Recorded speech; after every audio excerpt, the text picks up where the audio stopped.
জয় শ্রীকৃষ্ণ বন্ধুরা, ঈশ্বর ভক্তি চ্যানেলে আপনাদের সকলকে স্বাগত জানাই।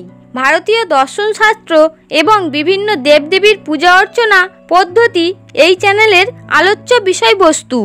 আজকে আপনাদের সামনে একটি অত্যন্ত গুরুত্বপূর্ণ বিষয় নিয়ে আলোচনা করব, তা হলো গীতা পাঠ। কিভাবে আপনি গীতা পাঠ করবেন, কেনই বা গীতা পাঠ করা প্রয়োজন, গীতা পাঠ করলে কি হয় এবং গীতার মূল বিষয়বস্তু কি, এই সমস্ত কিছু ভিডিওতে আলোচনা করব। তাই ভিডিওটি মনোযোগ সহকারে শেষ পর্যন্ত দেখুন। আশা করি অনেক বিষয় সম্পর্কে আপনি অবগত হবেন। আর যদি এই ভিডিওটি আপনাদের ভালো লাগে তাহলে অবশ্যই একটি লাইক করবেন এবং কমেন্টে সবাই জয় শ্রীকৃষ্ণ লিখতে ভুলবেন না। এবং আপনারা যারা এই চ্যানেলে নতুন তারা অবশ্যই চ্যানেলটি সাবস্ক্রাইব করে নেবেন। এবার চলুন ভিডিওটি শুরু করা যাক। হিন্দু সনাতন ধর্মের প্রধান ধর্মগ্রন্থ হল শ্রীমদ্ ভাগবত গীতা। আমরা অনেকেই ভগবত গীতার সম্পর্কে জানি, আবার অনেকেই নিয়ম মাফিক গীতা না পড়লেও পাপ হওয়ার ভয়ে গীতা পাঠ করে থাকে। আবার অনেক সময় গীতা পাঠ করার নিয়ম জানে না বা সংস্কৃত জানে না, এই অজুহাত দেখিয়ে আমরা শ্রীমদ্ ভগবত গীতা জ্ঞানের অমৃত সুধা শ্রবণ করা থেকে নিজেদেরকে বিরত রাখি। আর এটাই আমাদের সবচেয়ে বড় ভুল। আমাদের প্রত্যেকেরই অতি অবশ্যই গীতা পাঠ করা প্রয়োজন। যে গৃহে প্রতিদিন গীতা পাঠ করা হয় সেই গৃহে কোনোরূপ কোনো সমস্যা প্রবেশ করতে পারে না। সেই গৃহে সর্বদাই সুখ স্বাচ্ছন্দ্য বজায় থাকে। কি এমন রয়েছে এই গীতাতে? এই গ্রন্থটিকে মানুষ শুধুমাত্র পড়ে না, এই গ্রন্থের পূজাও পর্যন্ত করে থাকে। প্রতিদিন এই গ্রন্থটিকে শুধুমাত্র স্পর্শ করার মধ্যে দিয়ে এক অদ্ভুত অনুভূতি জাগ্রত হয়। আপনি হয়তো লক্ষ্য করে দেখেছেন যে মৃত্যুর পর মানুষের বুকে গীতা স্পর্শ করানো হয়। তাই স্বভাবতই এই প্রশ্ন জাগে যে এই গ্রন্থে এমন কি রয়েছে। বন্ধুরা, এই গ্রন্থটি আমাদের কাছে এতটাই পবিত্র। আর এই পবিত্র গীতাকে যারা ভাবছেন শুধুমাত্র একটি ধর্মগ্রন্থ, এটা শুধুমাত্র একটি ধর্মগ্রন্থ নয়। এই গ্রন্থ সকল সমস্যা সমাধানের পথ দেখায়। এই গ্রন্থ জীবনযাপনের পথে চলার গ্রন্থ। কুরুক্ষেত্রের যুদ্ধের সময় যুদ্ধক্ষেত্রে ভগবান শ্রীকৃষ্ণ নিরাশাগ্রস্ত হতাশ অর্জুনকে যে বাণী প্রদান করেছিলেন তাই গীতার মূল আলোচনার বিষয়বস্তু। ভগবদ গীতা তাই স্বয়ং ঈশ্বরের বাণী। তাই একে অস্বীকার করার অর্থ হলো নিজের অস্তিত্বকে অস্বীকার করা। গীতা আমাদের শেখায় যা ঘটছে তা অবশ্যম্ভাবী এবং অনিবার্য। আপনাকে বিশ্বাস করতে হবে যা কিছু ঘটছে তা মানুষের মঙ্গলের জন্যই ঘটছে। এর মধ্যে হস্তক্ষেপ করা বা একে থামানোর কোনো অধিকার আমাদের নেই। আপনি হাজার চেষ্টা করেও যে ঘটনা ঘটবে সেই ঘটনাকে থামাতে পারবেন না। সেই জন্যই ভগবান বলেছেন, যেমন ঘটনা ঘটছে তেমনটাই তাকে ঘটতে দিন। আপনি কেবলমাত্র শুধু আপনার কর্মের প্রতি চিন্তা করুন, ফলের প্রত্যাশা না করে কেবলমাত্র কর্ম করে যান। কর্মফলের উপর আপনার কোনো অধিকার বা কোনো দাবি নেই। পবিত্র গীতা গ্রন্থ আমাদের আত্মনিয়ন্ত্রণ করতে শেখায়। এই গ্রন্থে লেখা আছে স্বর্গই আমাদের মুখ্য উদ্দেশ্য নয় এবং মোক্ষপ্রাপ্তি সবথেকে বেশি গুরুত্বপূর্ণ। আর এই মোক্ষ লাভ করতে হয় আত্মজ্ঞানের মাধ্যমে, অর্থাৎ ব্রহ্মকে জানলে। আর এই ব্রহ্মকে জানা সম্ভব হয় আত্ম উপলব্ধির মাধ্যমে। তাই শ্রীমদ্ ভাগবত গীতা আমাদের এই আত্ম উপলব্ধি করতে সাহায্য করে। গীতা আমাদের শেখায় দেহের থেকে ইন্দ্রিয় বড়, অর্থাৎ আমাদের যে শরীর তার থেকে বড় হলো আমাদের যে পঞ্চ ইন্দ্রিয়, সেই পঞ্চ ইন্দ্রিয়ই বড়।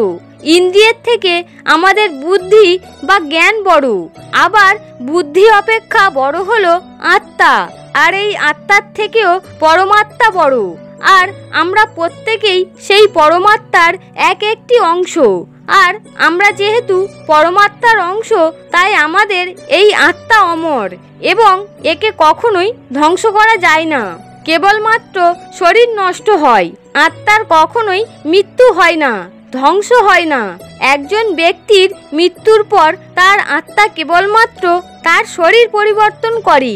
আত্মা কখনোই জলে ভিজে যেতে পারে না এবং আগুনেও পুড়ে যেতে পারে না। এটি এক শরীর থেকে অন্য শরীরে মৃত্যুর পর প্রবেশ করে। গীতা আমাদের শেখায় মানুষের সবচেয়ে বড় শত্রু হলো তার লোভ, লালসা, ক্রোধ, হিংসা, বিদ্বেষ, যা আমাদের প্রকৃতি ও চরিত্রকে নষ্ট করে।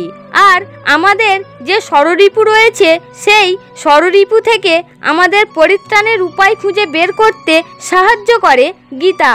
যতক্ষণ না আপনি আপনার মন থেকে সন্দেহ পরিত্রাণ করতে পারছেন, আপনার মনে যতক্ষণ না বিশ্বাস স্থাপন করতে পারছেন, ততক্ষণ পর্যন্ত আপনি কোনো কাজেই সফল হবেন না।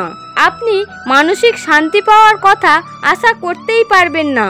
পবিত্র গীতা আমাদের শেখায় কিভাবে আপনি আপনার মন থেকে এই সন্দেহ পরিত্রাণ করতে পারবেন, কিভাবে মনের ভিতর দৃঢ় বিশ্বাস স্থাপন করা যায়, তা আমরা গীতা পাঠ করার মাধ্যমে শিখতে পারি।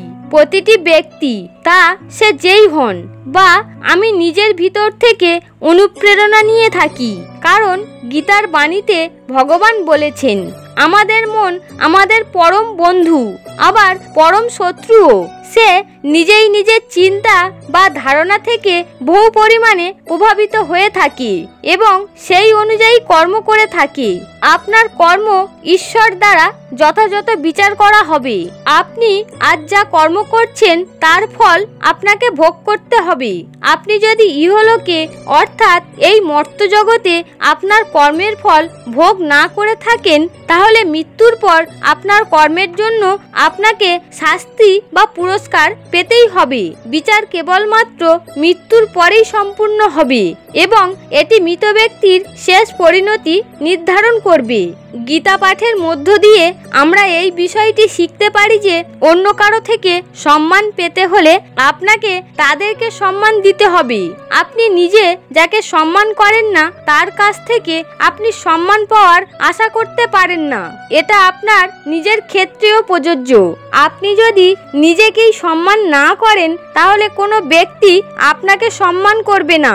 এই গীতা গ্রন্থ আমাদের নিজেকে শ্রদ্ধা, নিজেকে সম্মান করতে শেখায়। তাই নিজেকে জানার জন্য, নিজেকে বোঝার জন্য, এই পরম ব্রহ্মকে জানার জন্য প্রতিদিন গীতা পাঠ করুন।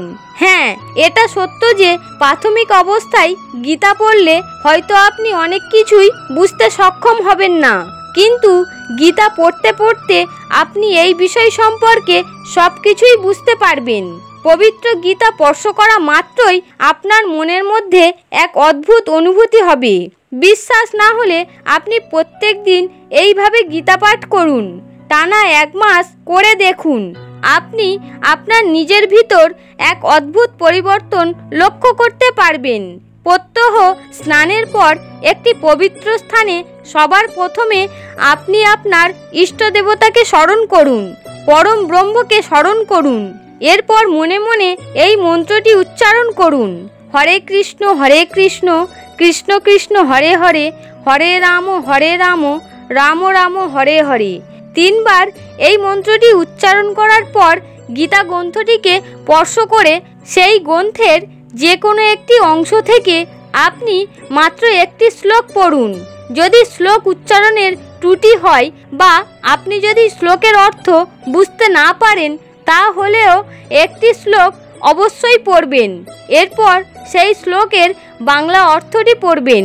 প্রাথমিকভাবে এর অর্থ আপনার বুঝতে অসুবিধা হলেও ধীরে ধীরে এই সমস্ত অর্থই আপনি বুঝতে পারবেন, কারণ ঈশ্বর স্বয়ং আপনাকে গীতা পাঠ করতে এবং গীতা পাঠের অর্থ বুঝতে সাহায্য করবেন।